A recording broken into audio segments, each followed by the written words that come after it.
చూసుకున్నట్లయితే మరొకసారి ఊపందుకుంటున్న వాలంటీర్ల ఆందోళనలు. మీరు చూసుకుంటే గత ఏడాది ఉగాది రోజు అధికారంలోకి వస్తే వాలంటీర్ల వ్యవస్థను కొనసాగిస్తామన్న చంద్రబాబు. వేతనం కూడా 10,000కు పెంచుతామని హామీ. అధికారంలోకి వచ్చాక యూటర్న్ తీసుకోవడంపై మండిపాటు. గత జూన్ నుంచి జీతాలు నిలుపుదల. ప్రభుత్వం మోసం చేసిందంటూ 6 నెలలుగా వాలంటీర్ల గగ్గోలు. న్యాయం చేయకపోతే ఎమ్మెల్యేలు, మంత్రులు ఇళ్ల ముట్టడి. ఆంధ్రప్రదేశ్ రాష్ట్ర వాలంటీర్ అసోసియేషన్ నేతల హెచ్చరిక.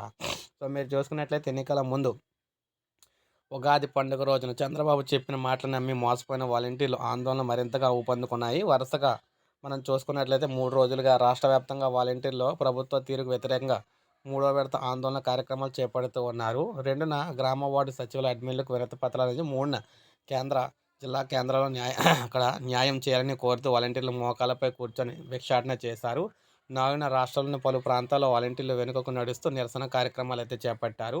వాలంటీర్లు న్యాయం చేస్తామని నమ్మబలికిన అధికారంలోకి వచ్చిన యూటర్న్ తీసుకోవటం నిరసిస్తూ సీఎం చంద్రబాబు, ఉప ముఖ్యమంత్రి Pawan Kalyan back back walk చేస్తున్నారన్న దాన్ని గుర్తు చేస్తూ తమ ఆందోళన అయితే చేపట్టారన్నమాట.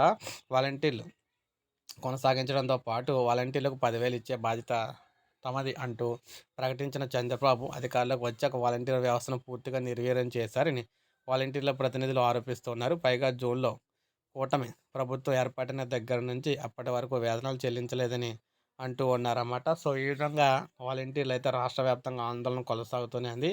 సో ఇప్పటికైనా సరే ప్రభుత్వం కళ్ళు తెరుచుకొని వాలంటీర్లకు న్యాయం చేయాలని కోరుతూ ఉన్నారన్నమాట. సో ఇది మనకు అప్డేట్. ఒక లైక్ చేయండి, సబ్స్క్రైబ్ చేసుకోండి, మన ఛానల్ సబ్స్క్రైబ్ చేసుకోండి.